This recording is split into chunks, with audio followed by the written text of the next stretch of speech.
Welcome to the Renegade Yogi podcast experience. Join myself, Zorananda, and this episode's guest as we explore yoga in the modern world. Prepare yourself as we will experience yoga like never before.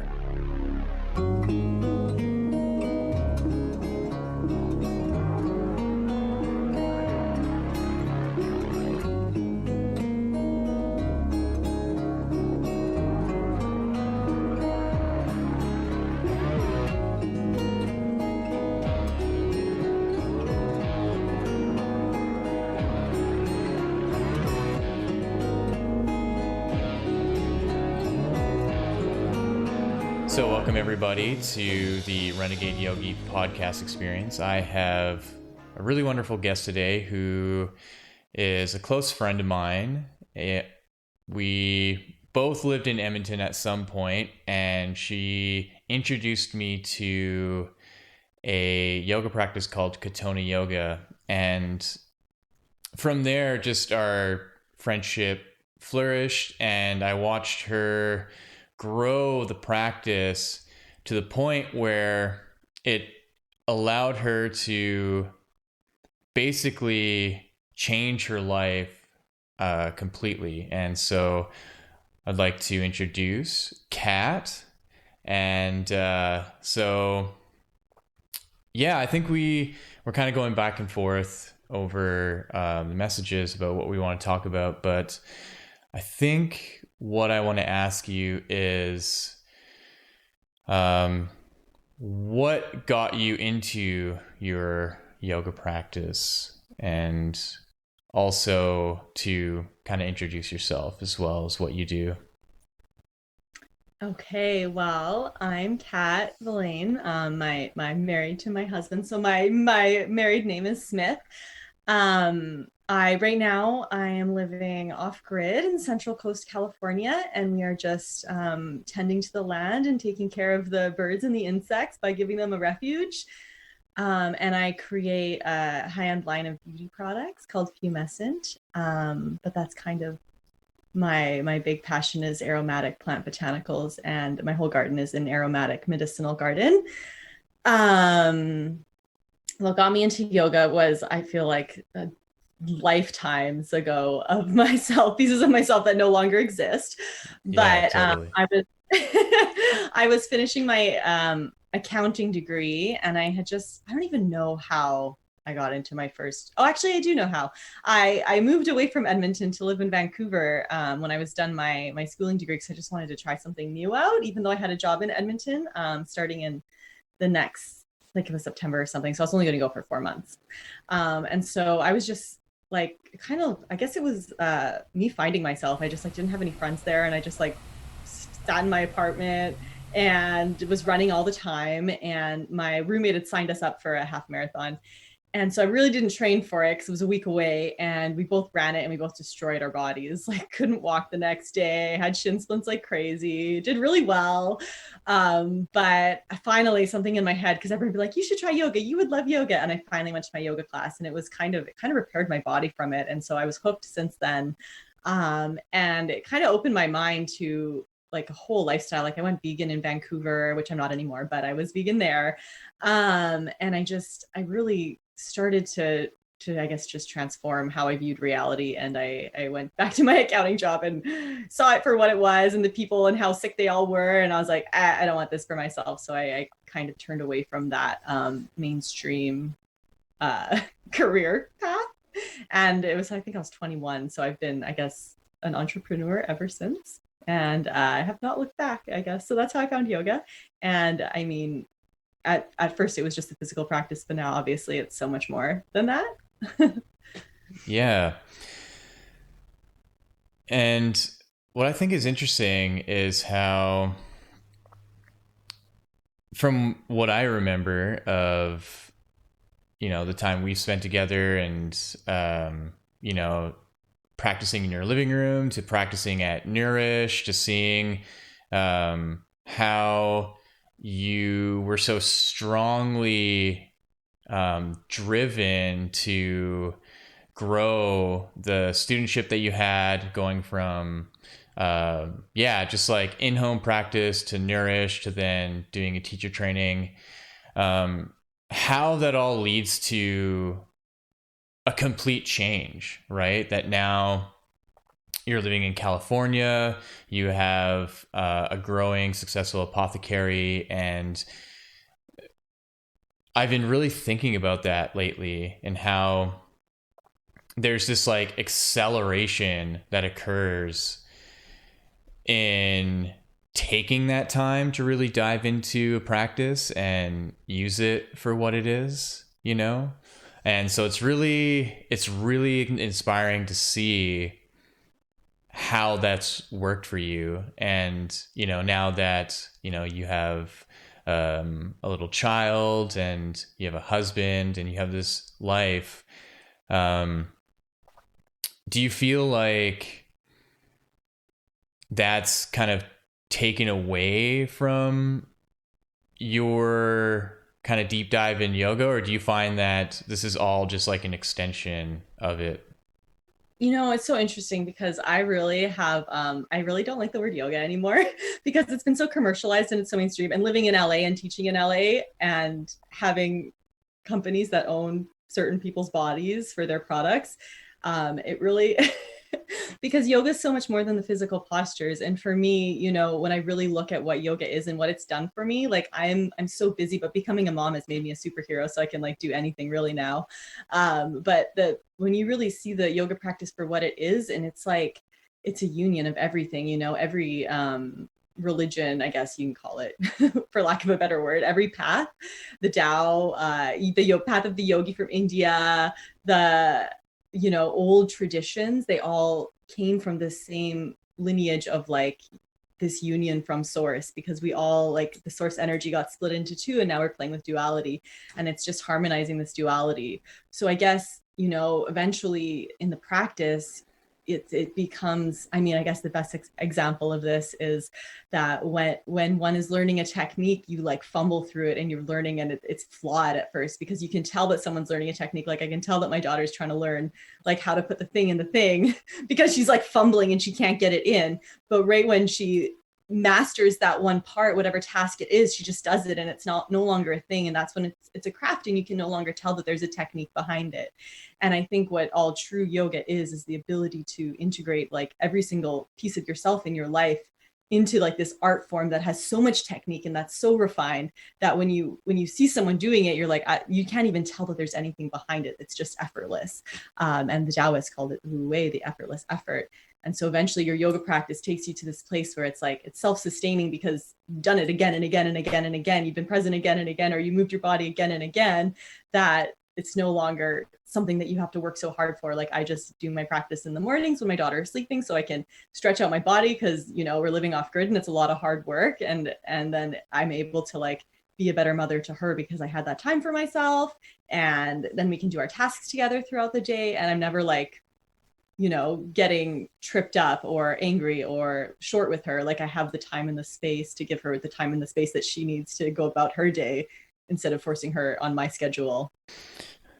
No, that makes sense. Because I've been feeling the same way where when I look at, you know, myself 10 years ago and what was the initial drive and the initial desire to get into a practice, it not only had that curiosity and inquisitiveness to seek out something spiritual, but then there was that I want to be able to do all these postures and I want to be able to have this kind of flexibility and this strength.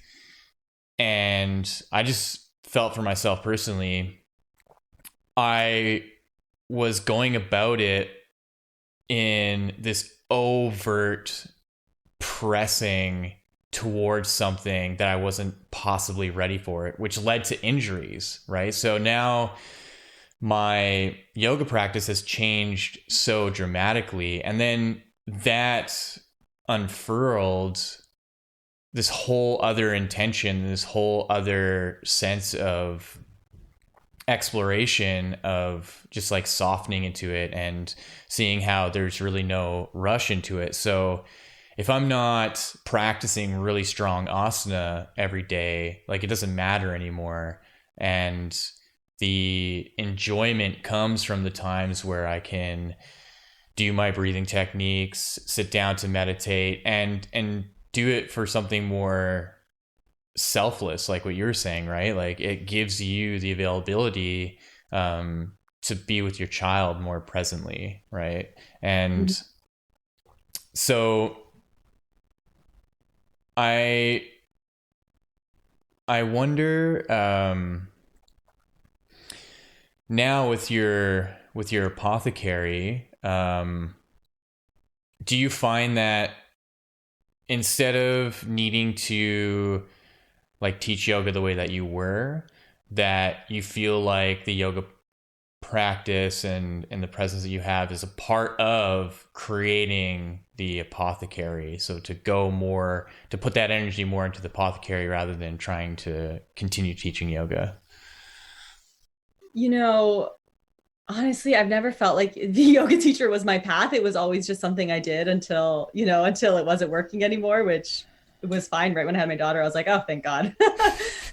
Because I do love it for myself. And, all traditional yoga was very personal. It wasn't about gathering in a community and doing these postures, because that's when the ego gets involved and that's when we hurt ourselves and we get injured. But there's something about gathering in community and finding your own people, which is necessary in a city because it's such an isolating place. You're just like wandering around with a bunch of people doing their own thing.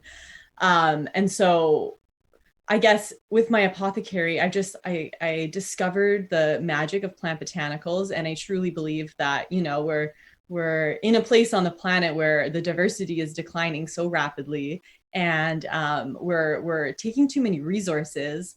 And so the one thing that the yoga really showed me was this idea of living minimally and in more of a sustainable way.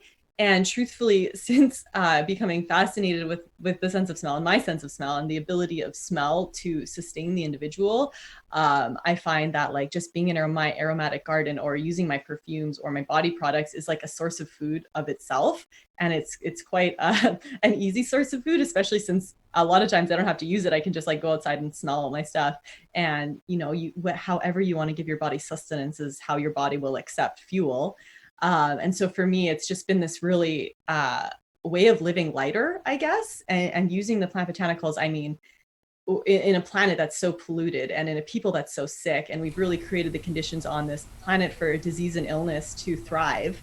I think that to turn back to nature for our health is the only way forward, because science has done us a number. And so all the plant botanicals I use are like the essential oils or the waters of the plant that are the plant's protective properties, and they have life enhancing characteristics, and they protect the plant from predators or from insects or from what have you, because they're this protective properties. And so I feel like when I use the plants, it's like my own form of not needing anything outside of myself. So doctors or whatever else, all the plants have their own specific purpose on healing the individual, and most plants that you need are only around you because you're living and breathing in the same atmosphere, in the same air. And to like return to a small space and to know what's around you and using the plants that are around you is really how you return back to the earth, which, I mean, we can leave the earth or we can stay here and create harmony again. So for me, I think I realized that yoga is like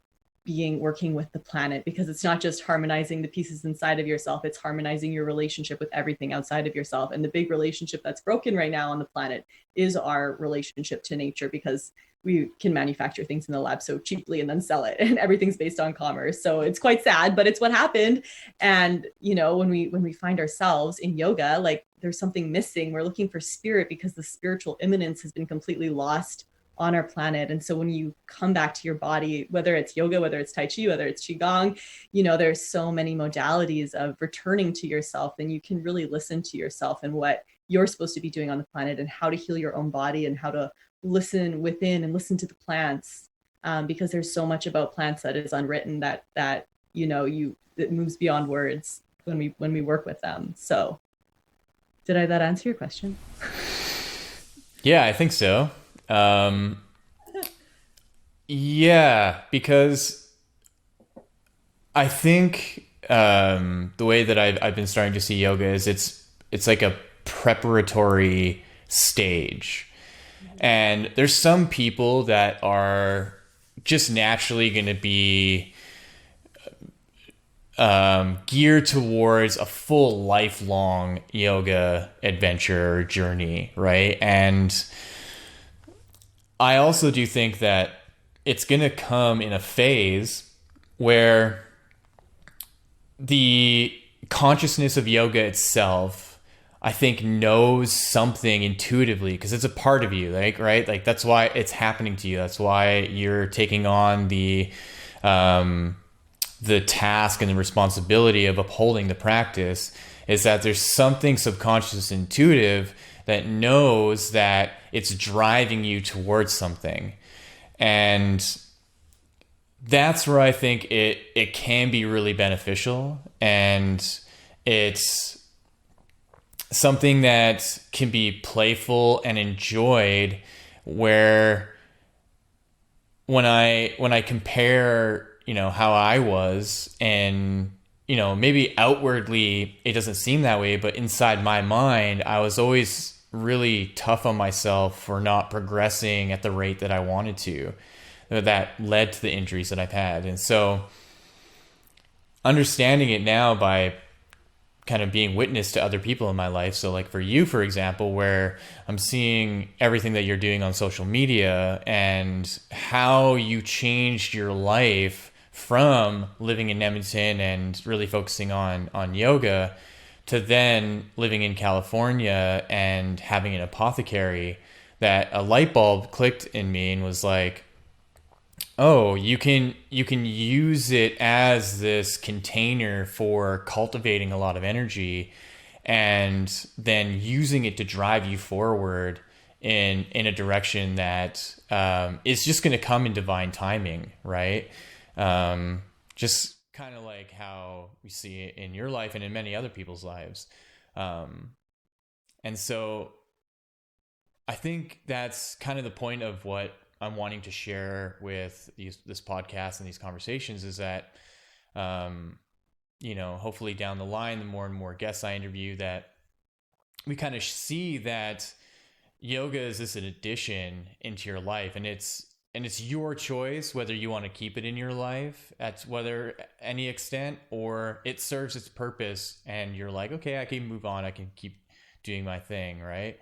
But I think it's inevitably going to make a pretty significant imprint and going to be in your life for an indefinite amount of time. Even, for yourself, like I'll see you still post videos of your morning practice and how it pertains to the next step you're going to take in your day, right? Where it's like, okay, I did my yoga practice. Now I'm going to spend time with my daughter. I'm going to bottle my apothecary stuff. I'm going to go collect herbs. I'm going to tend to my garden. Um, and, that says something to that importance of natural living as well, right? Like what you're just saying is that that's really what's missing, is that we have these like massive cities with millions of people totally disconnected from the fact that every one of us have ancestors that tie back to being farmers, or something having to do with agriculture or gathering. And that could be just 2 or 3 generations away, or 4 generations away in your lineage. And many people are just completely disconnected from that because of all the distractions that are happening. And what would it take for more and more of us to be inspired to follow people like you, and support people like you, and to have that inspiration, be like, what, I live in an apartment, but I'm just gonna grow like some herbs for right now and just start the process in learning, right? Mm-hmm. So now that you have a little wee cat, a little plum, um, do you find yourself thinking about how all this technology and everything that's kind of steering us away from nature, how that might influence her? Or do you have a good sense that where you are in the country and around nature, that she, has this opportunity to be more connected with nature without that kind of over influence? Yeah, I will say, I mean, just I will talk about that, but I do want to say that I do my yoga every day. Mm-hmm. It's not that I've turned away from yoga. It's just that it's so much bigger than just the practice. But I do it. I have done it every day for a decade, and I do it to welcome in aurora, the sunrise. I do my breath work in the midday so that I'm taking the pause of summer that every animal pauses during the midday sun, and then I turn within and I do a quiet practice at night because it's like as you say, back to connected with nature. That's like the rhythm of the seasons in one day. And with my daughter, I mean, it's not that she needs to be more connected. We're born connected. If you're born from a seed, you're born from origin source, right? Like the seed is that like conduit to the cosmos where the invisible world becomes the visible world. And so, I mean, when I watch her in the garden, like she's been carrying a watering can since she was like a year and a half. Like she waters her garden. She now knows she's not even two yet, and she knows to not pick the green strawberries, that she has to wait until they turn red, otherwise they won't be good. She knows to go and smell every flower and to pet her plants and go and talk to them. And when I watch her and how at ease she is and peaceful and such a calm being, and she doesn't really have tempers. I talk to her like she's an adult, and she's she knows everything. Like she's such a genius. If I say anything, she'll go over to it. And like since she was very young.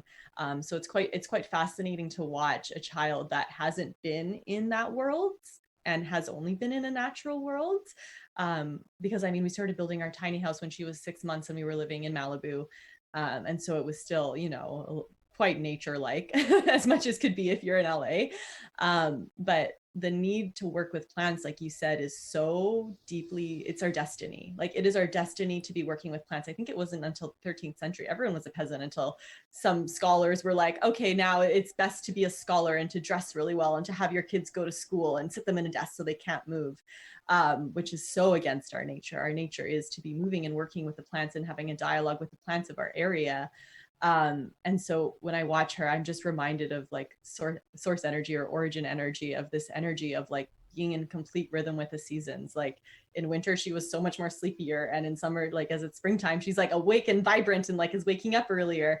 And like, it's already what she can't speak is like already interwoven, because she sees the Mm. sunlight increasing each day, and she'll see it decreasing as we go towards the winter solstice. So she's already profoundly in this rhythm just by virtue of being alive and not having words or intellect taking her away from it. And we don't use technology in front of her. I turn my phone off when I'm around her. I'll check it once in a while, but like it's not a thing.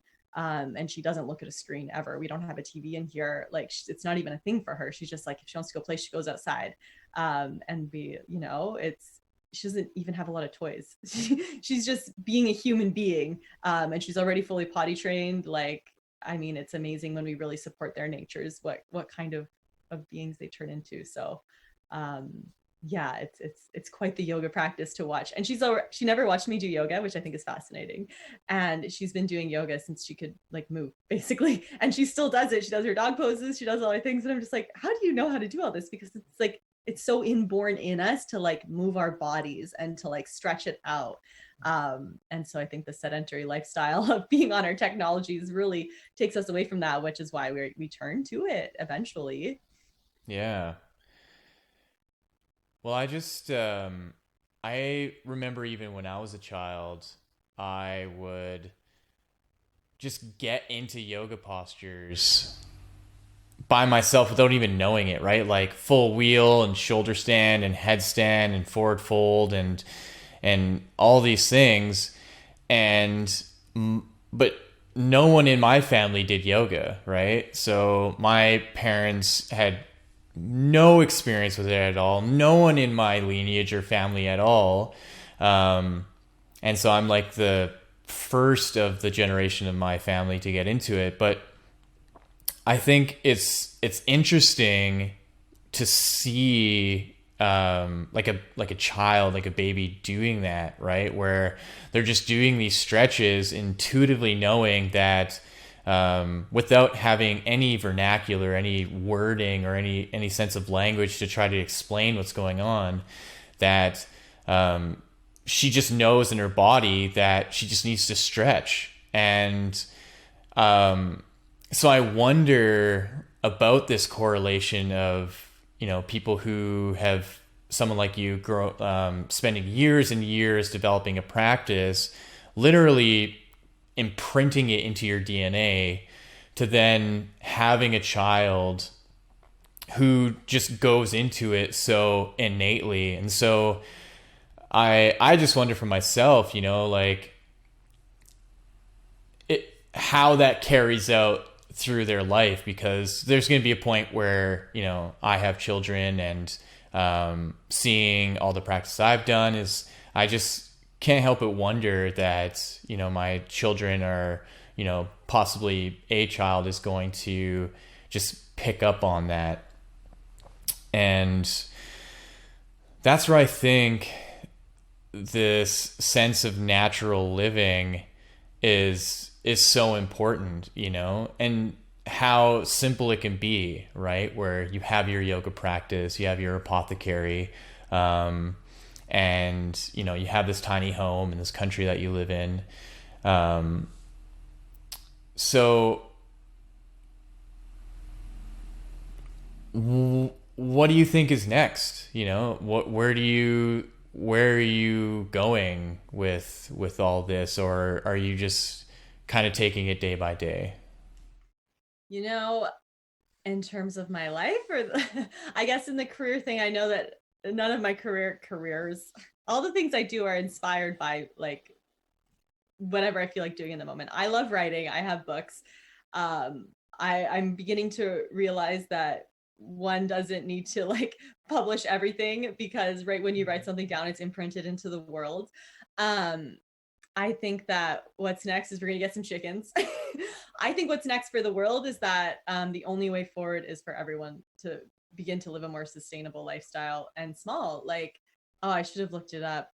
The amount of gallons of water every American household uses. We have 500 gallons of water every 2 weeks to use. All of our gray water in our house goes and waters our garden. Right, we are solar powered, so we are not dependent upon any entity outside of ourselves for our like how we live our lives, which I think if anyone was paying attention when the pandemic started, was the breaks in the supply chain, and or when climate disasters strike, the breaks in the power chain, and how monopolizing all of these things on our planet has really taken the power away from the individual, which is quite terrifying if you think about it. And so what's next for us is like just becoming more sustainable. We have a whole rainwater capturing system in our just over there.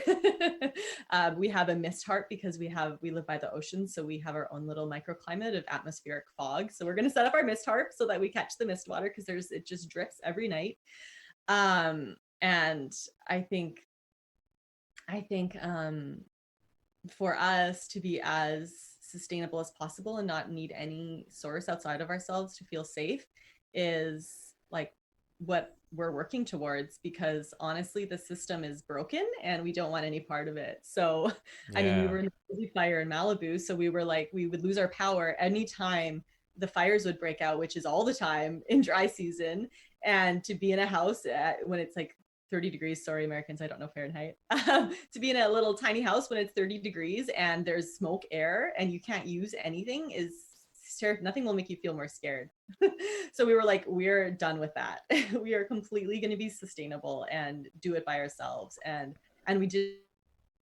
We're building our tiny house. We were just going to stay at our friends in Malibu and hook it up to her power and like all this stuff. And then we just got the message we had to leave. And so we just did this on the fly. And so everything we do is really a big experiment. But I honestly think and I believe that the best way to know where anything that you have comes from is to do it yourself, because with commerce comes a lot of fraudulent activity and cutting the corners. So if you want quality, you got to deliver your own quality. So I guess that's we're gonna make a chicken coop and get some chickens. That's what's next. And as far as like everything else goes, I mean, I do an online mentorship that I'm probably going to wind down. I haven't had much desire or like, I don't want to be on technologies. Like the more I'm in nature, the less I want to stare at a screen. And it's very hard for me, even right now, to even share on social media. Um, and I can't even share the magic we're creating because magic is invisible. Yeah. you, they say you walk into the garden forwards and you leave backwards because you leave the secrets there. There's no point in taking them into a lab to dissect them because you won't find them. Hmm. They're secrets. Yeah. And I've been thinking, with the state of the world and everything that's been going on, and seeing protests and a whole sense of like a reset, that I just thought to myself, the real revolution in changing the planet and really protecting the planet is doing precisely what you've done, right? To Action. go exactly, like, go right back to the earth. Like, I think it's just so contradictive and so convoluted with all of this environmentalism and all of this action of spreading the word of climate change, and all these scientists and what they have to do, and yet people are just staying in the cities and staying in their apartments and still contributing to the system in that way, and protesting in the streets, when really what the earth needs for us to participate in her healing is to literally just live from her, right? And literally grow from her, and to dig in her soil in a way where it's replenished by the food that we're growing that replenishes us. And so when I tell this to people, most people just think it's impossible, right? Or they think that it's something that they need to do right now. And there are all these excuses of, well, I don't know anything about gardening. I don't know anything about growing food. I don't know anything about sustainability. And it's like, you have the technology that you've been using to go on social media every day to literally find all of that information. Mm-hmm. And when you look at when I look at my own lifestyle, and Alicia and I talk about, well, our goal is to get onto land, and our goal is to um, be able to be sustainable. And so we set a plan for it. So we go, okay, we have like a 2 to 3 year timeline where we want to be able to buy land, to be able to buy a house, and do the things in the vision that we have for ourselves. And that's what I like to tell people is like, you don't have to just go bushwhack right now. You don't have to try to sell all your things and immediately leave. You can plan it out and spend the next 2 3 years learning, like spend the next 2 3 years, figure out what it takes to grow your own food and harvest your own water and whatnot. And so then you can prepare yourself for it. And I really do feel like that is the real revolution on this planet, is more and more people leaving the cities and getting out back into nature, because that's where the power will dissolve, right? I just have this vision of like, okay, what if Edmonton, 500,000 people decided to leave and go live out on their own land? What would happen to the economy of the city, right? That would be a huge change. That would change everything, I think. Mm-hmm. Yeah, I'm always like where you don't put your power is where or where you like, you don't think about something or you don't engage in something is where it loses its power. So, I mean, people get so mad when I do this, but I've never voted in my whole life because I think politics is BS. And I'm like, I would never put my power in another entity to whatever. And if everyone didn't vote, what would happen? If the whole entire country didn't vote, what would they do? I'm sure there's like a system to do that. But if everyone disengaged from that system, it would cease to exist because no one has their faith in it anymore, right? Because everything's just a belief system anyway. So yeah, I mean, you don't even need to own land. There's always crafty ways to get what you want, because honestly, ownership is an illusion too. Right? Nothing, there's territory for sure. Nature plays with territory, but ownership. And and I mean, I learned all my gardening from nature. I walk any wild land I can find all the time, and then she tells you what's supposed to be sprouting right now and what medicines are around, and when's the best time to plant and when's the best time to wait. And it's just when you're in rhythm, that springtime is an opening out and a quickening of energy to plant seeds. And then in summer, nothing, you don't plant seeds because there's a big pause. The earthworms pause, everything pauses, because when the sun is too hot and there's too much light in the sky, everything just waits until the moment's right, so that autumn, when everything's closing down, you can plant your seeds again and start to go within. And then in winter, there's another pause, because there's always, I mean, that's what yoga is, right? It's like this duality, and it's the tension that keeps life lit. It's like the tension of hot and cold and moist and dry, and this like ever changing symphony that's going through the seasons, and your ability to perceive it and then use it in the garden, because eventually words are useless, right? Words are only designed by a system that designed the words and the language. And so nature doesn't speak words, she speaks symbols, and she speaks a way of life, and community and conservatory and diversity and ever expanding fertility, if you know how to use a seed. um, so yeah, definitely the only way we're going to survive the next little while on our planet is to return to nature. Otherwise, if nature's Yeah. not here, nor are we. Yeah.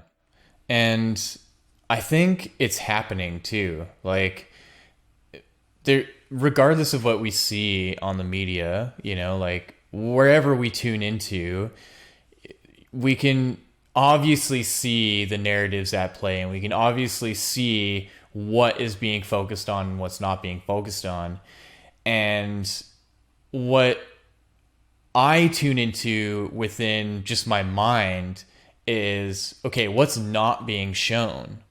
And what's not being shown is that there are people who are choosing to just get out, and they're like, you know what? I'm done with living in the city. I'm just going to like go to a smaller town and go to the outskirts. And that's not to say that, you know, you go somewhere so isolated where you're hours and hours and hours away from people.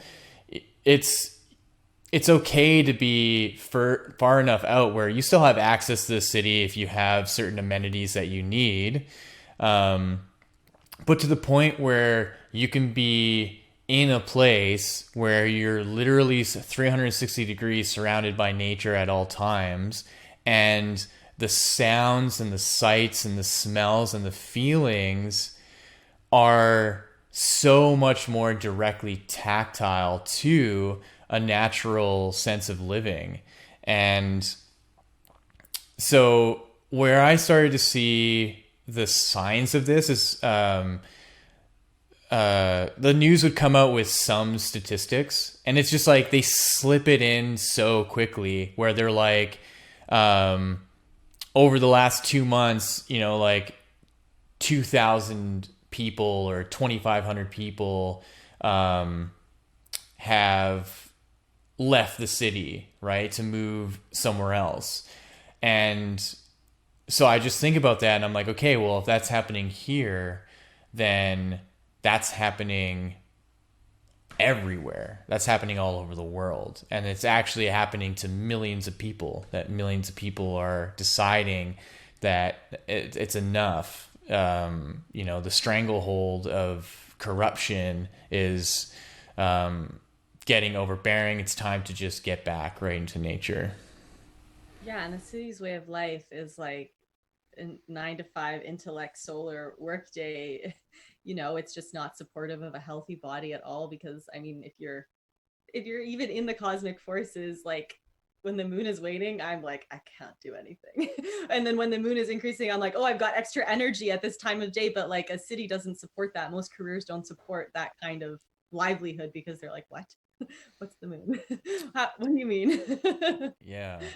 And so, it's, I really do, like you said, the revolution is going to be very personal. You can't demand anyone to change anything, because they're not going to. If there's money to be made, money will be made, and it will be at the expense, was that I can think the right word, Yeah. at the expense of the individual always, and so eventually, if the drive is enough, enough will be enough. And I think a lot of people do like living in a city, and that's also totally fine. But in every culture or tradition, there's always been like the people that lived at the edge of the woods that kept alive the fairy myths of plants and herbs and all the magic of the forest, so that it will carry forward in humanity no matter what humanity is going through. Because I think humanity has a lot of I don't like the word karma, but a lot of stuff to work out.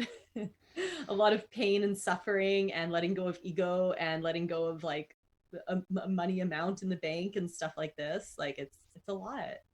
um and it's a lot to lose one's way of life, and to lose what everything one thought was true, and to realize that it was built on falsity. um and so it'll be interesting. Yeah.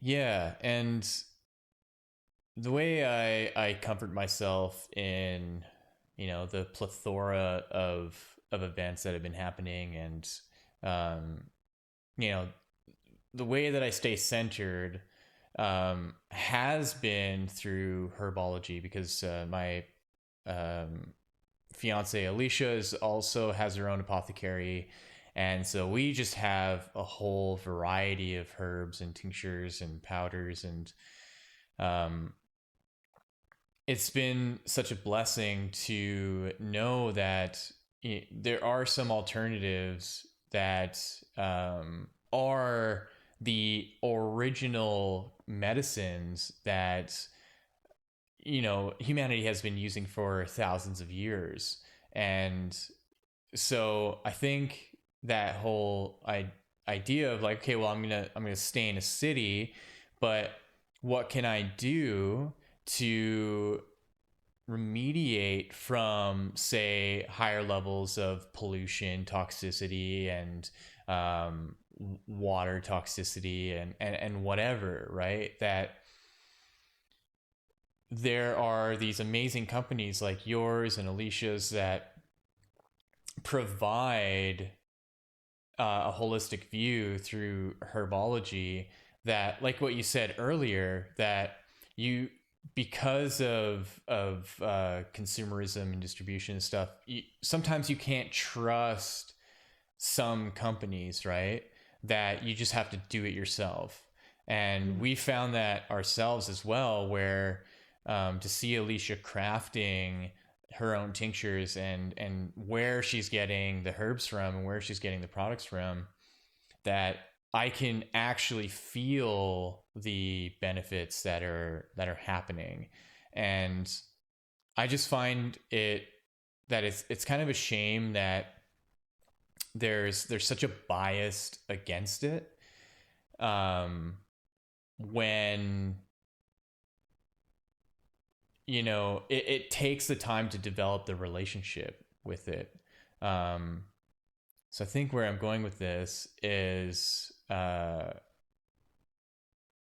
have you been finding um, the relationship that you have with your apothecary, and the herbs that you're using, and the outreach that you have, and say the way that it's been embraced by your community and the people around you?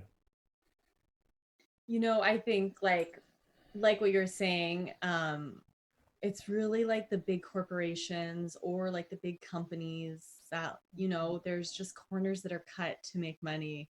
Whereas I really think and I believe that the return to how we live our lives is going to be based on like personal relationship, or, like small scale, small businesses. Because like you can trust, you can see the love that gets prepped into something by someone that has complete, like I have complete control over my business. I don't have anyone else doing it for me. So I know what I'm putting into it. I put all of this stuff on my body, so I'm going to only use the best quality. Because you're right, like you said, like even in a city, but we're all on a toxic planet. We all have polluted water supplies, even if you're getting your water from the well or you're getting rainwater. Like there's trace chemicals in everything, because it doesn't just disappear. We're all connected to it. And so like I find that, all of my I don't even like the word customer.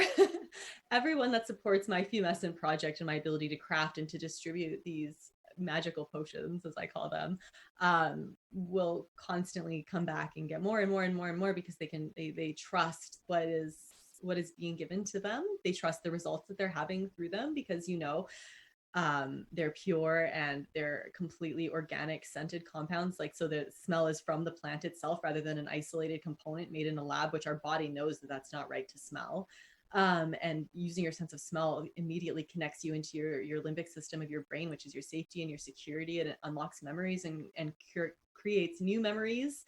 And so I think, like, with like more integral business approaches to giving whatever it is that you're offering, is really going to be like the way forward. Because why, why would anyone want to keep supporting companies that are robbing people or creating ill health for people, or don't stand behind their products? Like, I think, to me, it's ludicrous. We're in the age of lunacy, though, so we'll see how it unfolds.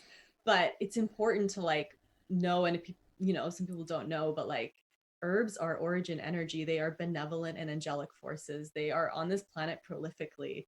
They don't need a lot of tending to grow somewhere. Like, they're littered in the fields. They're everywhere. They're older than mankind. Like, some of them, like horsetail, has been with the dinosaurs.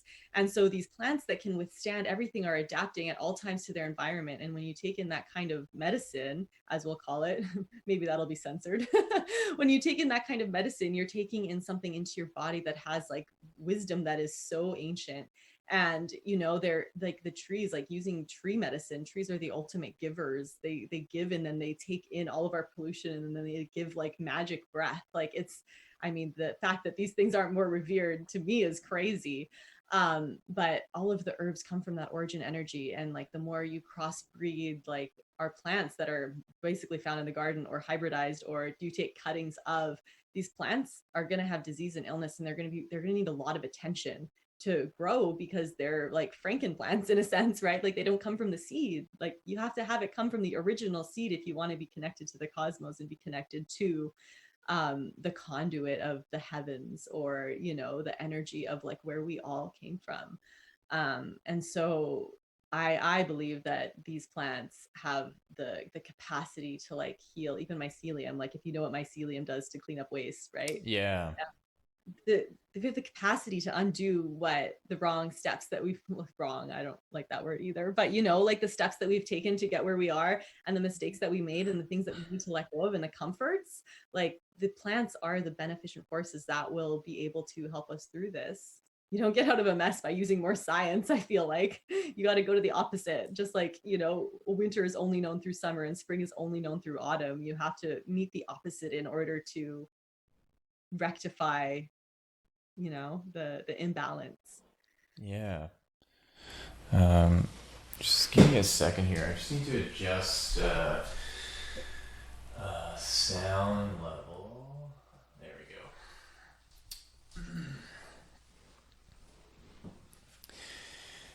Yeah, what this reminds me of is, like years ago I was listening to a radio show, and Cello was talking about how feudalism and monarchies were basically overtaken by free trade, and that when a system gets to a point that it's has been operating successfully for a long period of time, and that there's this innate corruption that starts to grow within it, that ends up affecting the people in the societies, that there are these little ideas that start to form, and it starts to challenge the corruption within the system. So way back in the medieval times, in feudalistic times, free trade was this little idea, because people were being taxed all of their money. And so they were like, well,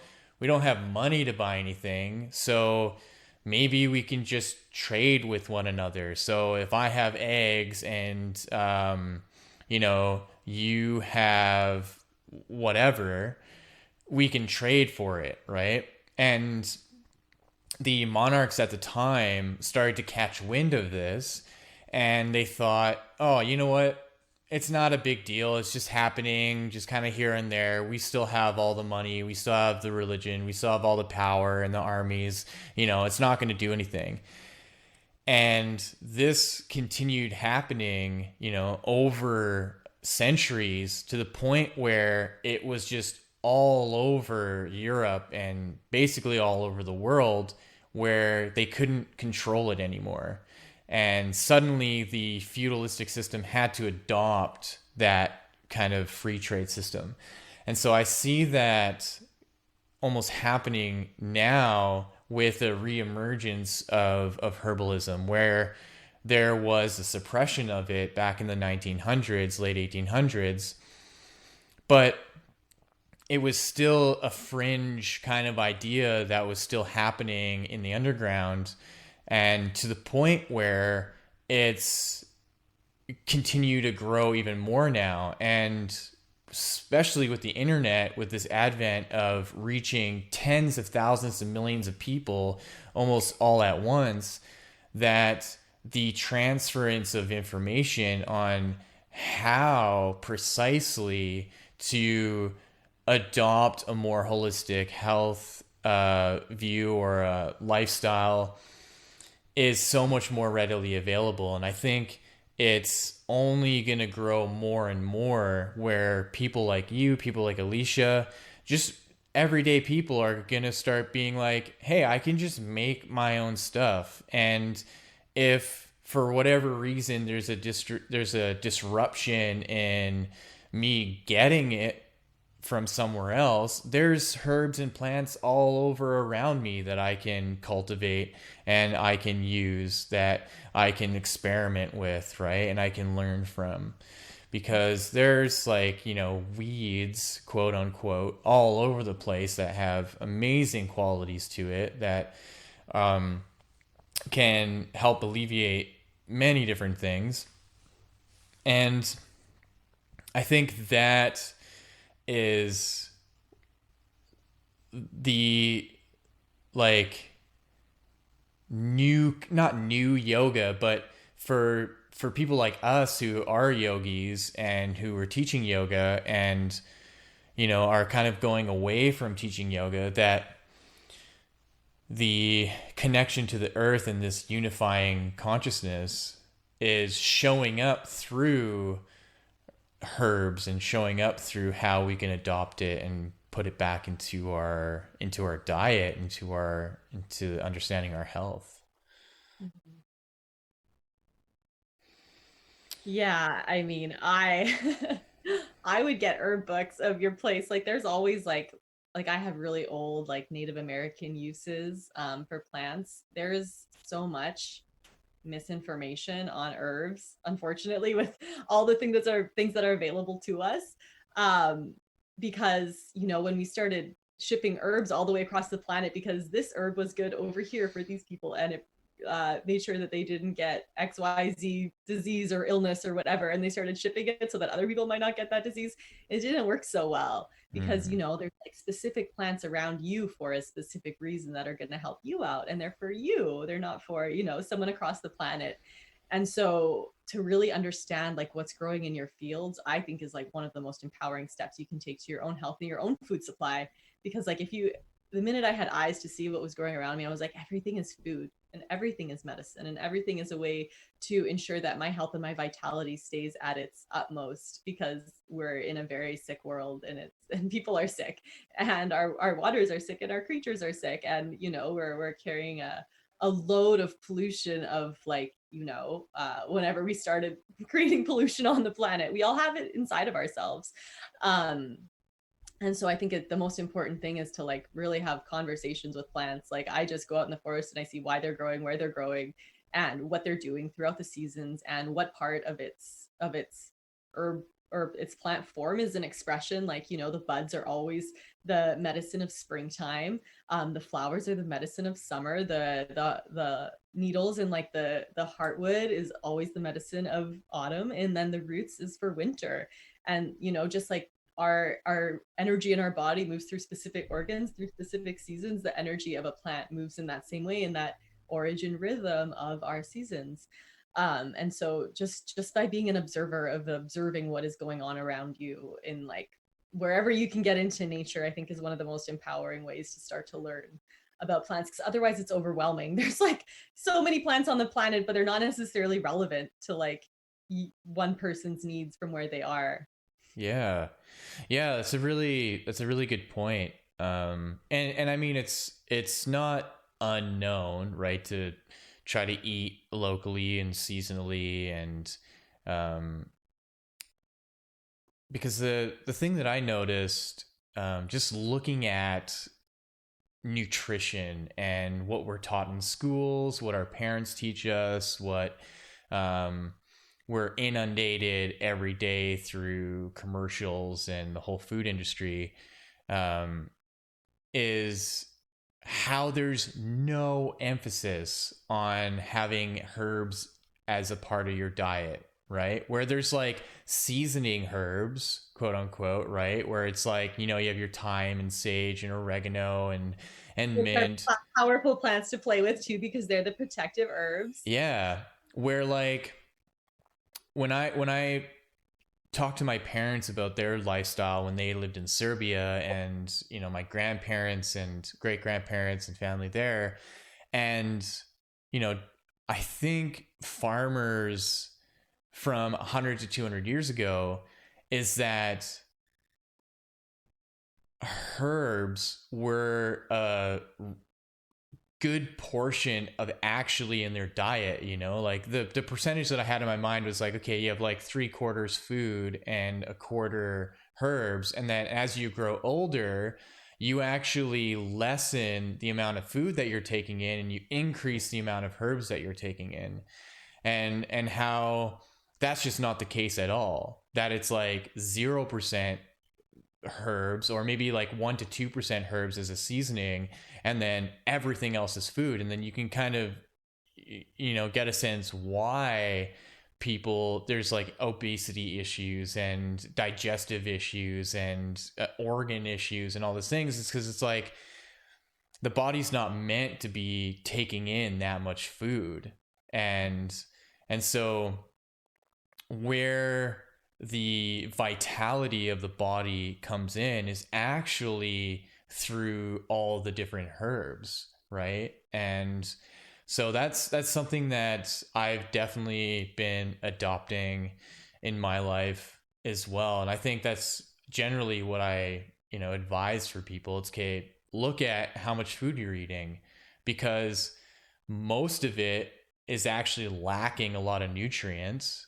I guarantee it. And so if you were to take out even a fifth of how much you're eating and replace that with a variety of herbs, you're also going to increase your nutritional content, right? Because a lot of the herbs are just super packed. You know, they're super potent with um, all sorts of vitamins and minerals. And, you know, that's not to say then the benefit of supplementing on certain things like vitamin D and vitamin C and zinc and magnesium and iodine and just things that were just generally lacking, right?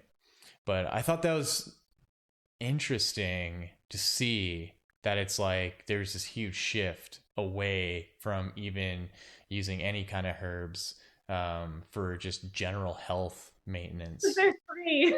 Yeah, yeah. You can't make money off of them because they're growing on the road. Yeah, that's right. Yeah. Yeah. Generally, like, I mean, they make food look good on the store shelves, but it's no different than eating white bread, especially if you're not eating organic food. It's just food that has zero nutritional quality in it at all. And you're just like, your body is just like looking for nutrients somewhere. So, of course, you're going to overeat.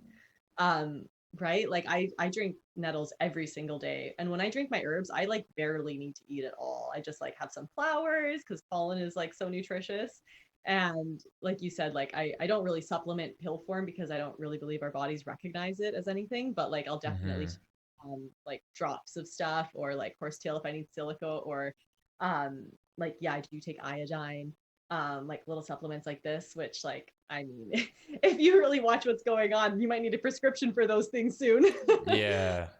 Which is terrifying, first of all. But Yeah. I definitely try to get everything that I can from nature, because like, if you are taking a lot of herbs, you definitely have a leg up on getting enough of these the like societal deficiencies that we're seeing, or like even just being outside in the sun without sunscreen on, for 15 minutes, is a way to get in that, like, if you're in a warm place, to get the vitamin D in your body. And of course, if you're, as my teacher said, one of the teachers I follow, if you're living where you ought not to live, such as a place where you can't grow your food in the winter, then you're definitely going to need a supplement, because that's not where humans are supposed to be living. Yeah. uh, Like you do have to Edmonton. be creative and inventive. Yes, exactly. You got to get creative and inventive if you're living somewhere where you shouldn't live.